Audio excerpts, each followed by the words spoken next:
அன்னை தெரசாவுக்கு புனிதர் பட்டம் வழங்குவது பெருமை அளிப்பதாக மதுரை ஆதீனம் தெரிவித்துள்ளார்.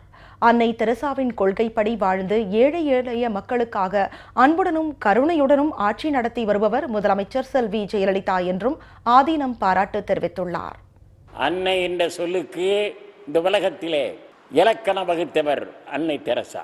உலகின் பல்வேறு நாடுகளிலே வாழ்ந்து கொண்டிருக்கின்ற மக்களையெல்லாம் சந்தித்து ஒரு தாயாக இருந்து அவர்களுக்கு உதவிகள் செய்தது மாத்திரமல்ல, மனித தன்மை மிக்கவர்கள் இருக்கிறார்கள் என்பதை நிலைநாட்டிய பெருந்தகையாளர் அன்னை தெரசா அவர்கள்.